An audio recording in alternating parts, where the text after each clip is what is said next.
অনেক চেষ্টার পরে রাজার সঙ্গে সাধুর সাক্ষাৎকার হলো। রাজা বলল, বলুন মহাত্মা, কি বলতে চান? মহাত্মা বললেন কি, রাজন, আমি ভজন করতে করতে অনুভব করলাম আপনার 7 দিনের মধ্যে মৃত্যু হবে। রাজা বিলকুল যুবক,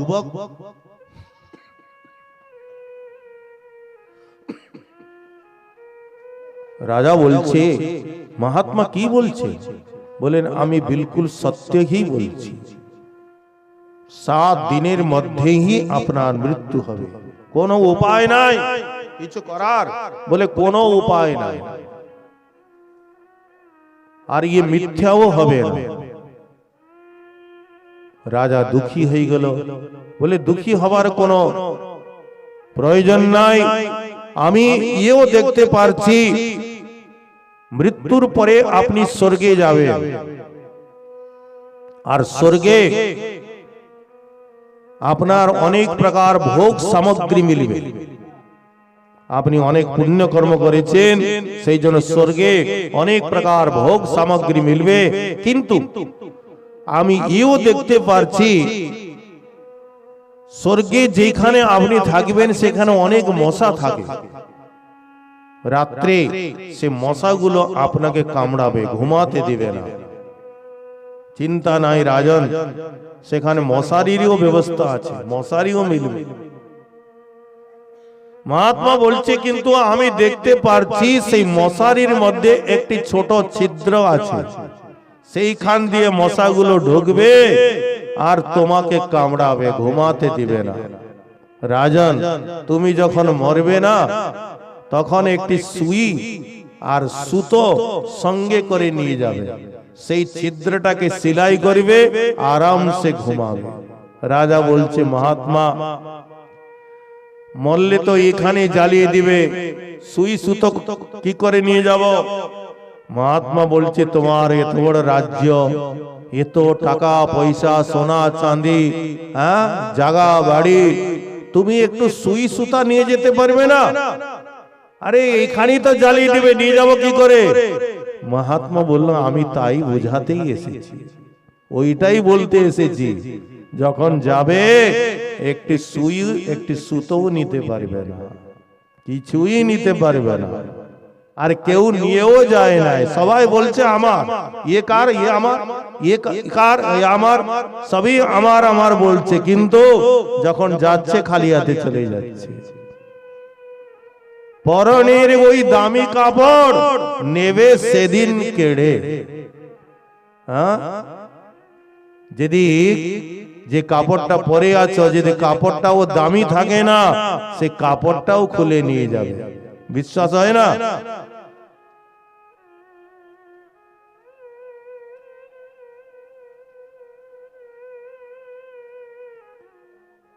এই জগতের বস্তু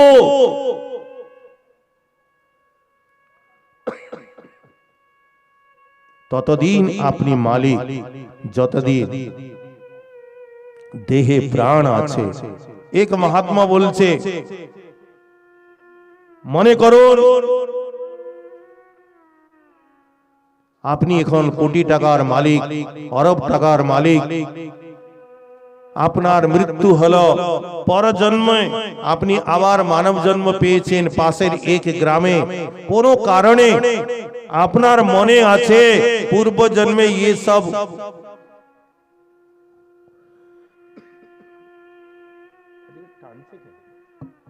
পূর্ব জন্মে ये আমার ঘর ছিল, ये আমার স্ত্রী, ये सब দোকান বাজার সবই আমার। এখন আপনি যেখানে জন্ম নিয়েছেন সেখানে আপনি খেতেও পাচ্ছেন না, আর আপনি গিয়ে সেই বাড়িতে বলুন কি পূর্ব জন্মে আমি তোমার পতি ছিলাম, এই সমস্ত জায়গা জমি আমার, এই কোম্পানি আমার, এখন আমি খেতে পাই না, আমাকে কিছু টাকা দাও, দিবে?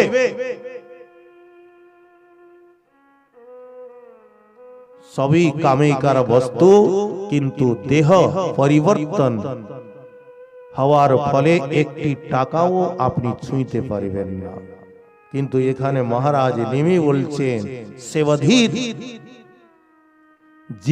জীবের সেইটা নিজস্ব সম্পত্তি।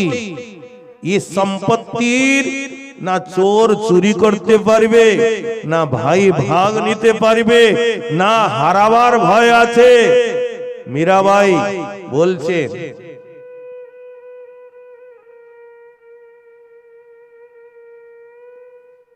जन्म जन्म की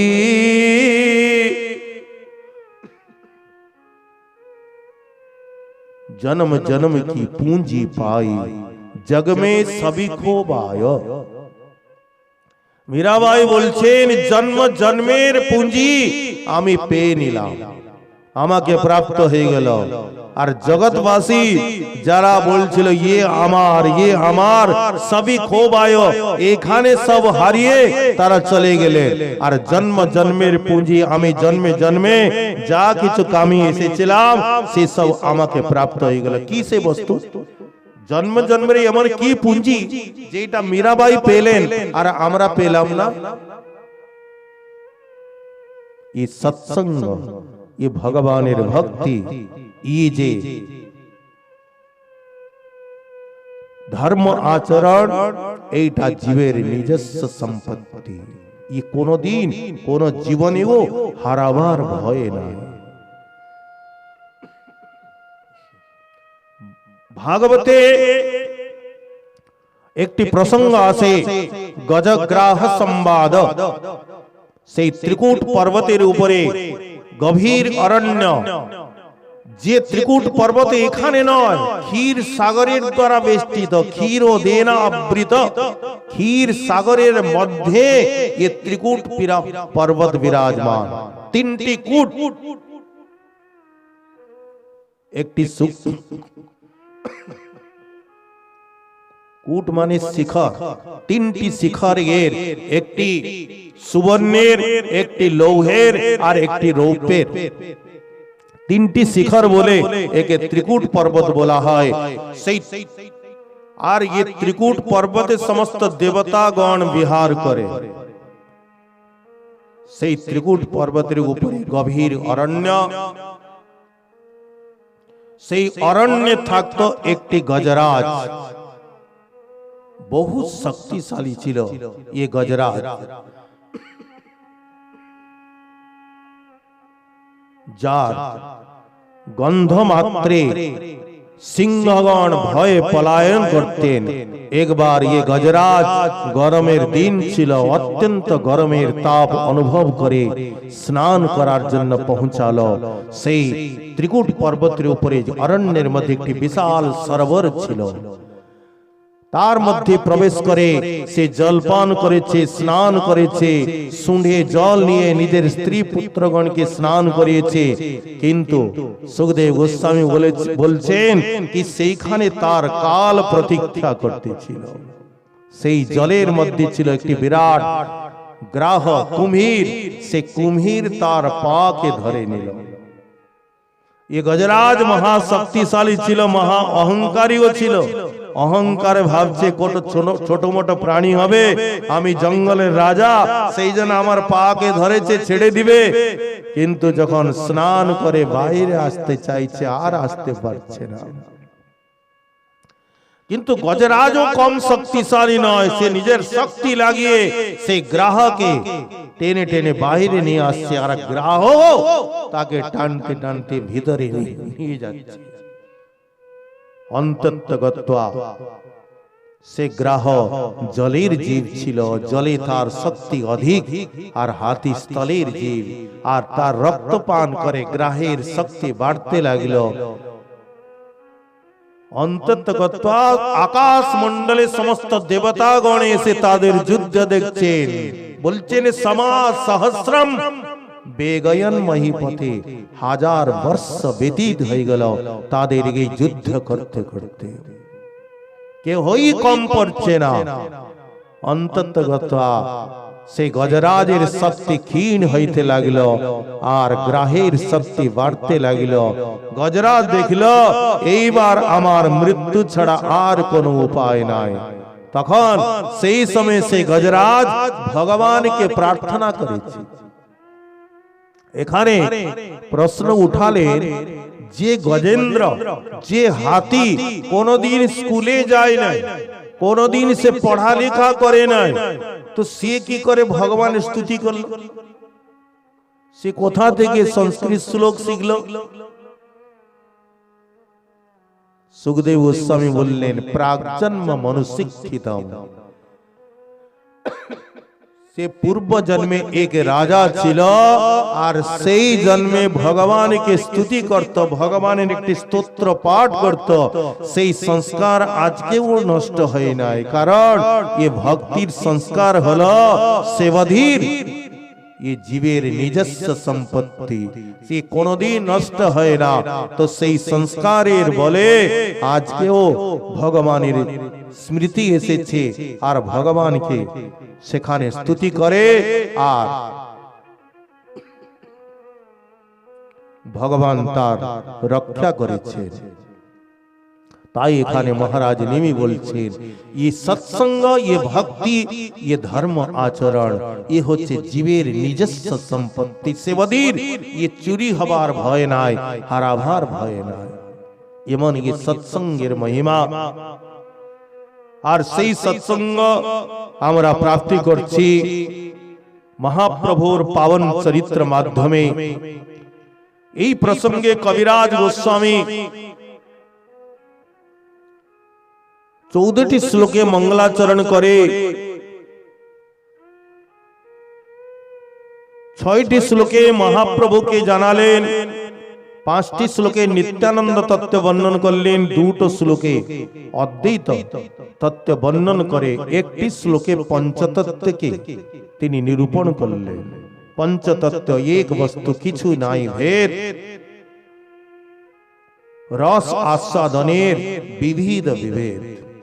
কেবল লীলা রস আস্বাদনের নিমিত্ত তারা 5 জন হয়ে এসেছেন, বস্তুত গিয়ে পঞ্চতত্ত্ব একই বস্তু। এই পঞ্চতত্ত্ব এই জগতে এসে পূর্ব প্রেম ভান্ডারের মুদ্রাকে তারা তার যে বন্ধ ছিল সেই প্রেম ভান্ডারকে খুলে আর প্রেমকে সর্বত্র তারা বিতরণ করলেন। যে প্রেম বস্তু কৃষ্ণ প্রেম, শাস্ত্রে সুদুর্লভ বলা হয়েছে যে প্রেম বস্তুকে, সেই সুদুর্লভ প্রেম বস্তুকে মহাপ্রভু অবিচারে বিলিয়ে দিলেন। স্ত্রী, বালক, বৃদ্ধা সবারে ডুবায়, কাউকে মহাপ্রভু বঞ্চিত করলেন না। প্রেম বন্যায় সবাই ভাসতে লাগলেন, কিন্তু কিছু নিন্দুক, পড়ুয়া, অধম, মায়াবাদী সন্ন্যাসী এরাই সেই প্রেম বন্যায় ভাসলেন না।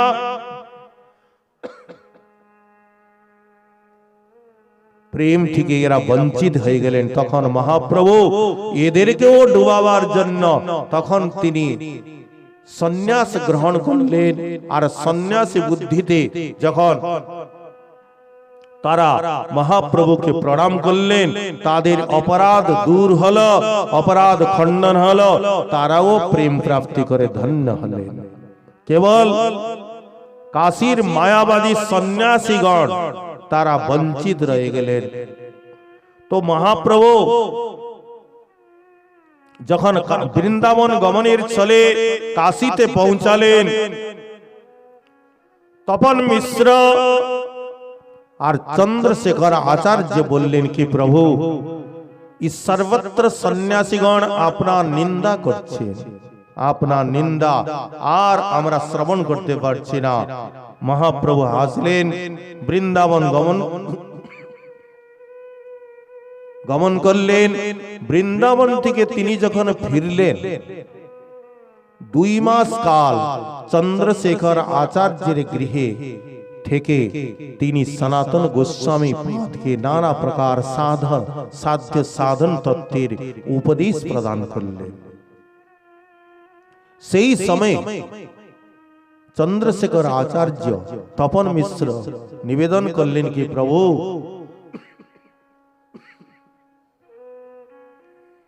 আপনার নিন্দা শ্রবণ করতে করতে আমাদের কান বধির হয়ে গেছে, সেই জন্য মনে হচ্ছে প্রাণ ত্যাগ করব, আর কোনো উপায় নাই। মহাপ্রভু তাদের কথাকে শ্রবণ করে একটু হাসলেন, আর সন্ন্যাসী গণের উপরে কৃপা করার জন্য তিনি মনে মনে বিচার করলেন। সেই সময় এক ব্রাহ্মণ এসে নিমন্ত্রণ দিলেন कि প্রভু, আমি জানি সন্ন্যাসীগণ সঙ্গের ভয়ে আপনি কোথাও নিমন্ত্রণ যান না, কিন্তু তথাপি আপনি আমার অনুরোধ রক্ষা করে আগামী কাল মধ্যাহ্নে আমার এখানে প্রসাদ অবশ্যই গ্রহণ করিবেন। সন্ন্যাসীগণের উপরে কৃপা করার জন্য মহাপ্রভু তার নিমন্ত্রণকে স্বীকার করলেন। মধ্যাহ্নকালে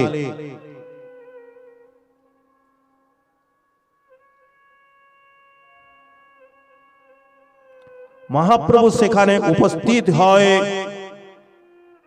দেখলেন সমস্ত সন্ন্যাসীগণ সেখানে বিরাজমান, তাদেরকে নমস্কার করলেন।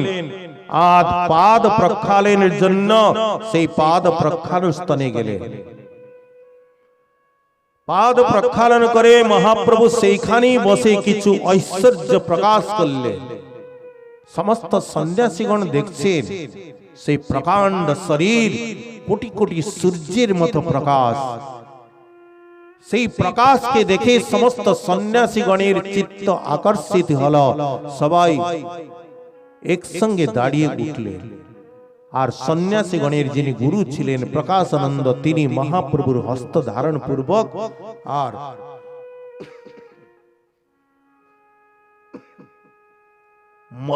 মধ্যস্থলে একটি বিশেষ আসনে বিরাজমান করালেন। নিবেদন করলেন, হে তুমি কেশব ভারতীর শিষ্য কৃষ্ণ চৈতন্য, তুমি এই কাশীপুরীতে থাকো আর আমাদের সঙ্গে মিলো না। আর সন্ন্যাসীর কর্ম হলো বেদান্ত পাঠ করা, ধ্যান করা, কিন্তু তুমি সন্ন্যাসীর কর্ম বেদান্ত পাঠ ছেড়ে, ধ্যান ছেড়ে আর ভাবুক গণের ন্যায় আর তুমি কীর্তন করছো, নৃত্য করছো, গান করছো, ये सब हिनाचार কেন? মহাপ্রভু বললেন, গুরুদেব আমাকে বললেন কি মূর্খ তুমি, তোমার নাহি বেদান্তে অধিকার, ঘরে গিয়া জপ এই কৃষ্ণ মন্ত্র সার, কৃষ্ণ নাম মন্ত্র সার। আমার গুরুদেব আমাকে বললেন তুমি তো জড় অজ্ঞানী, তুমি বেদান্ত পাঠে তোমার অধিকার নাই, তোমাকে কৃষ্ণ নাম মন্ত্র দিলাম, তুমি কৃষ্ণ নাম মন্ত্র হি জপ করো, এই নাম হইতে সংসারের মোচন হবে, এই নাম হতে তুমি কৃষ্ণের চরণ প্রাপ্তি করিবে, এই নাম বিনা কলিকালে আর কোন ধর্ম নাই, সর্বমন্ত্র সার এই শাস্ত্র মর্ম, সর্বমন্ত্র সার নাম এই, সমস্ত শাস্ত্রের মর্ম এই ভগবান নাম হি। নাম ছাড়া যার কল্যাণ হবে এই নামের দ্বারা হি হবে। এই নাম কলিকালে মহাপ্রভু বলে দিলেন আর কোন গতি নাই, গতি নাই, গতি নাই। গুরুদেব যখন আমাকে এই আদেশ করলেন তখন কৃষ্ণ নাম আমি জপ করতে লাগলাম, আর সেই কৃষ্ণ নাম জপ করতে করতে আমি নিজেই বুঝতে পারলাম না কি হলো, কখন আমি উচ্চস্বরে রোদন করি, কখন আমি জোরে জোরে হাসি, কখন মানে নৃত্য করি, আমি নিজেই বুঝতে পারলাম না। একদিন আমি চিন্তা করলাম এই কৃষ্ণ নাম জপ করতে করতে আমার এমন জ্ঞানাচ্ছন্ন কেন হচ্ছে, আমি কি পাগল হয়ে গেলাম?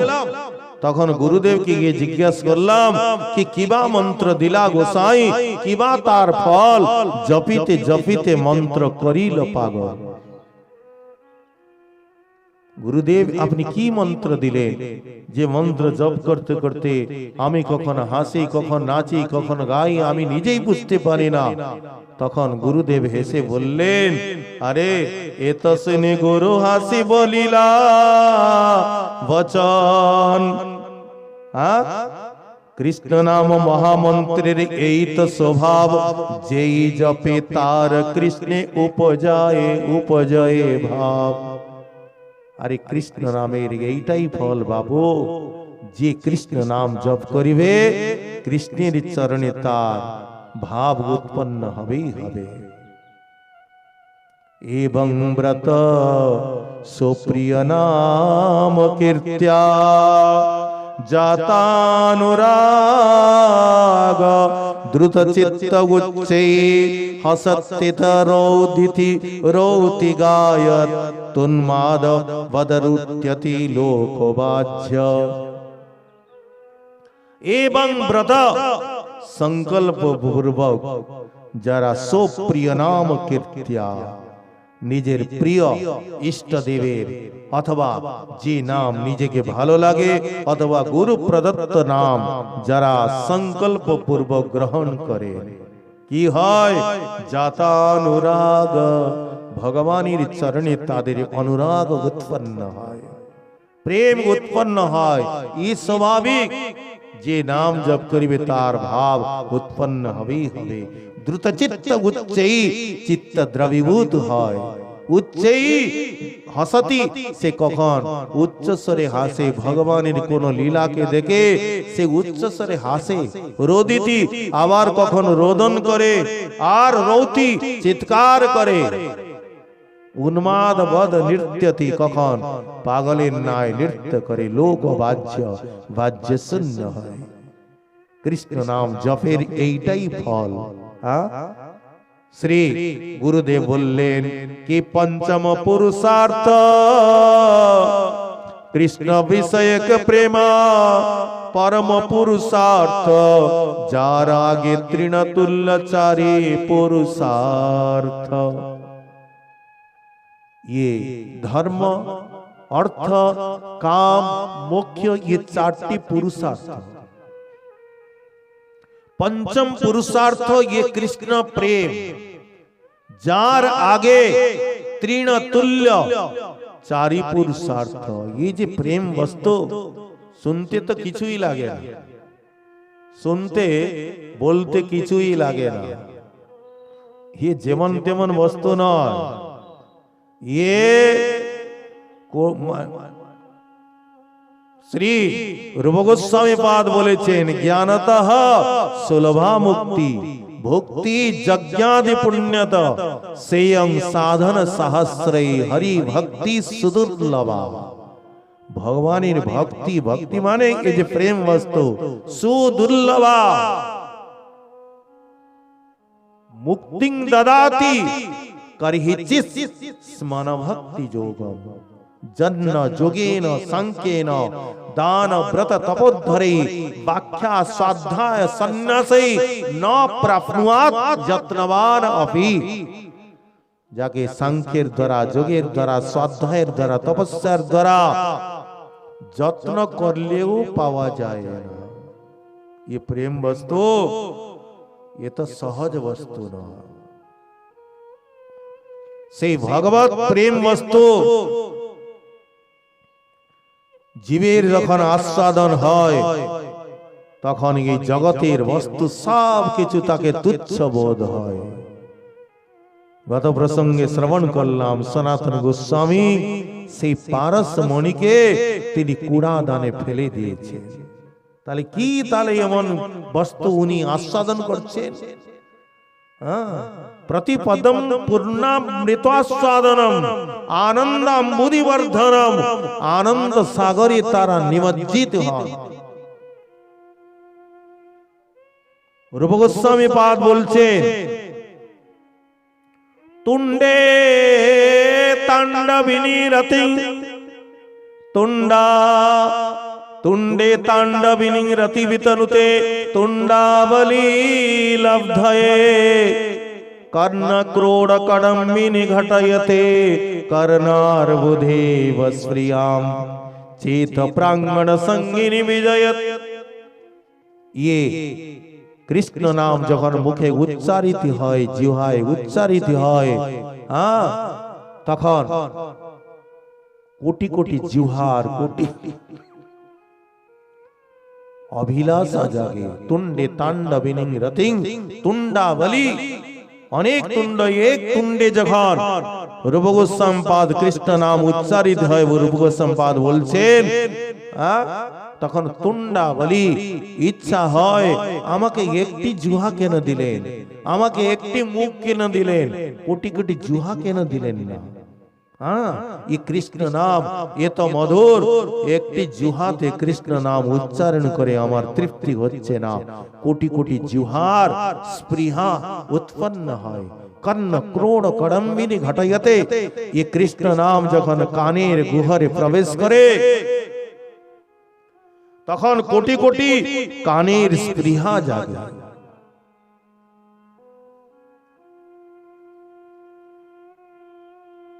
ये कृष्ण नाम যখন চিত্তে হৃদয়ের প্রাঙ্গণে নৃত্য করে সমস্ত বিষয় থেকে ইন্দ্রিয়গণকে বিমুখ করে ফেলে।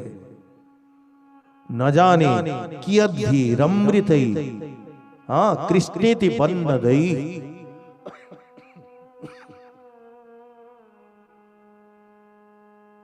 রূপ গোস্বামী পাদ বলছেন জানি না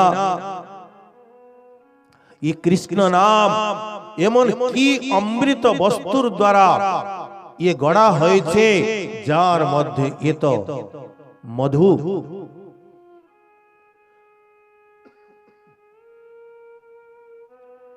শ্রী এখানে মহাপ্রভু বলছেন মুখ্যাদি আনন্দ যার নহে এক বিন্দু, সেই কৃষ্ণ প্রেম এমন সে আনন্দ বস্তু বলছেন যে সাজুজ্য মুখ্য ও তার মানে মুখ্যের সম্বন্ধে বলছেন যত্র বাচ নিবর্তন্তে অপ্রাপ্ত মনসা সহ, যেখানে সে যে মুখ্যে সাজুজ্য মুখ্যে যে আনন্দ সেখানে বাণীও গিয়ে সেখানে চুপ হয়ে যায়। যত্র বাচ নিবর্তন্তে, যেখানে বাণী গিয়েও বাণীর কাছে কোনো ভাষা থাকে না যে ভাষার দ্বারা সে মুখ্যের আনন্দকে ব্যাখ্যা করে আপনাকে বুঝিয়ে দেবে। যেখানে বাণী গিয়ে চুপ হয়ে যায় সে বলছেন সেই মুখ্যাদি আনন্দ যার নহে এক বিন্দু, শ্রী কৃষ্ণ প্রেমে এমন আনন্দের সিন্ধু। কৃষ্ণ নামের ফল প্রেমা সর্বশাস্ত্রে কয়, ভাগ্যে সেই প্রেমা তোমার করিল উদয়। কৃষ্ণ নামের ফল হি ये প্রেম প্রাপ্তি, ভাগ্যে তুমি ভাগ্যবান, তোমার ভাগ্যে সে প্রেম বস্তু প্রাপ্তি হলো। আরে তাতে তো আমি নিজেও ধন্য হয়ে গেলাম। প্রেমার এই প্রেমের লক্ষণ কি? এই প্রেম যখন জীবের মধ্যে উদয় হয় বলে চিত্তকে তনুকে ক্ষোভিত করে, ক্ষোভ হয়, চিত্ত মনো ক্ষোভ হয়, আর কৃষ্ণ চরণ প্রাপ্তির জন্য লোভ উৎপন্ন হয়ে যায়। যুগায়িতং নিমিষেণ চক্ষুষা প্রাবৃষায়িতং। কৃষ্ণের বিরহে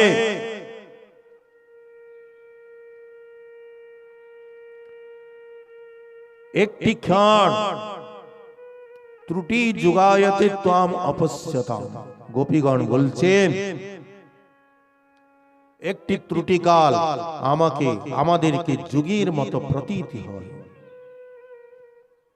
কৃষ্ণ চরণ প্রাপ্তি উপজায় লোভ, কৃষ্ণ প্রাপ্তির জন্য লোভ উৎপন্ন করায়। প্রেমার স্বভাবে ভক্ত হাসে কাঁদে গায়, ये প্রেমেরই লক্ষণ। কখন সে হাসে, নিজের ইচ্ছায় হাসে না, সে প্রেমিকই তাকে হাসায়, কাঁদায়, নাচায়। নিজের ইচ্ছায় সে হাসে না, কাঁদে না। প্রেমের স্বভাবে ভক্ত হাসে কাঁদে গায়, উন্মত্ত হইয়া নাচে ইতি গুতি ধায়। সেদ কম্প রোমাঞ্চাশ্র গদগদ বৈবন্য, উন্মাদ বিষাদ ধৈর্য গর্ব হর্ষধন্য। এতগুলো ভাব, ये समस्त भाव पूर्व जे भावगुलो बोललेन, कंप अश्रु पुलक, ये समस्त सात्विक भाव। और जेटा परे बोललेन सेद कंप रोमांच गदगद वैवन्न, ये समस्त बेविचारी भाव। ये समस्त भावगुलो तार देहे दृष्ट है। ये तो भावे प्रेमा भक्त गणेर नाचाए, कृष्णेर आनंदामृत सागरे भासाए। भालो हईल पाइले तुमी परम पुरुषार्थ, तोमार प्रेमाते आमी हईलाम कृतार्थ। महाप्रभु बोलছেন प्रकाशानंद के कि गुरुदेव आमाके बोललेन कि ये तो बड़ सौभाग्येर कथा, तुमी से कृष्ण प्रेम के प्राप्ति करले और ताते आमिও कृतार्थ হয়ে গেলাম। प्रकाशानंद बोलছে ये तो बिल्कुल ठीक ही कथा। ये कृष्ण प्रेम जे प्राप्ति करे से भाग्यवानी ही है, और भाग्य से कृष्ण प्रेम के प्राप्ति करेछ, प्राप्ति करले। किंतु वेदांत केन पाठ करना, वेदांते की दोष?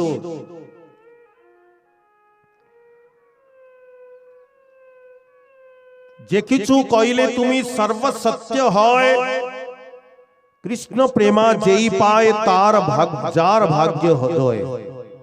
कृष्ण प्रेमा सेई पाए जार भाग्योदय, जार हाँ अत्यंत भाग्येर उदय है। ये कृष्ण प्रेम सेई भाग्यवान जीव के ही प्राप्ति है। किंतु वेदांत ना सुनो केने ताते किबा दोष? ये तो सुनी हासी प्रभु बोलिला वचन, दुख ना मानह यदि करि निवेदन। वेदांत केन पाठ करो ना, वेदांत की दोष? महाप्रभु बोलले प्रकाशानंद के कि देखो यदि तुम्हारा मने किछु दुख ना मानो ताले आमी किछु बोली। सन्यासीगण बोलले अपनी की बोलছেন? আপনার বাক্য আমরা দুঃখ না মানবো? ইহা শুনি বলে সর্ব সন্ন্যাসীর গণ, তোমারে দেখিয়ে জয়ছে সাক্ষাৎ নারায়ণ। তোমার বচন শুনি জুড়ায়ে শ্রবণ, তোমার মাধুরী দেখি জুড়ায়ে নয়ন। তোমার বচনগুলো শ্রবণ করে আমাদের কান যেন অমৃতে ভরে যাচ্ছে। তোমার যে রূপ মাধুর্যকে দেখে আমাদের নেত্র জুড়িয়ে যাচ্ছে। হ্যাঁ, তোমাকে দেখেই আমাদের চিত্ত আনন্দে ভরে যাচ্ছে। हाँ, कभू असंगत नहे तुम्हार वचन। हे कृष्ण चैतन्य, तुम्हार बाणी कखनोई असंगत हईते पारे ना। बोलो की बोलछो? प्रभु कहे वेदांत सूत्र ईश्वर वचन, व्यास रूपे कहिला जाहा श्री नारायण। এই যে বেদান্ত মানে ব্রহ্মসূত্র, এই যে বেদান্ত, বেদান্ত মানে ब्रह्मसूत्र के ही वेदांत बोला है। ये वेदांत सूत्रे अथवा ब्रह्म सूत्रे ये व्यास जी ही रचना करेছেন ब्रह्म सूत्र के। और ब्रह्म सूत्र माने संस्कृत पढ़ेছে, संस्कृते सूत्र आसे, सूत्र आसे ना। सूत्र काके बोला है? अल्पाक्षरम असंदिग्धम सारवत विश्वत मुखम। अल्पाक्षरम जे कम থেকে কম से कम अक्षरे जेटा बोला है, অসন্দিগ্ধম, তথাপি কোনো সংশয় থাকে না বুঝাতে। সারবত বিশ্বদ মুখম, সেই অল্প অক্ষরে সমস্ত সার বলা যায়, তাকে সূত্র বলা হয়। যারা বৈকারিক ব্যাকরণের রচনা করেন, সেই বৈকারিণীকে গণ, তারা যখন মাত্রা লাঘব মাত্রেণ পুত্র উৎসব ইতি মন্যতে, তারা যখন সূত্রের রচনা করেন, সূত্র বানান একটি মাত্রা যদি কম হয়ে যায়, গৃহে পুত্র জন্ম হলে যেমন আনন্দ হয়, সেই প্রকার তাদেরকে অনুভূতি হয়। সূত্র তাকে বলা হয় যে কমসে কম অক্ষর বলা হয়। আর ব্রহ্মসূত্র, যে সূত্রের দ্বারা ব্রহ্মকে জানা যায়, তাকেই ব্রহ্মসূত্র বলা হয়েছে। ব্রহ্মকে জানার যে সূত্র, তাকে ব্রহ্মসূত্র বলা হয়েছে। অর্থাৎ ব্রহ্মসূত্রের প্রথম সূত্র হলো অর্থাৎ ব্রহ্ম জিজ্ঞাসা, ব্রহ্মকে জানার ইচ্ছা।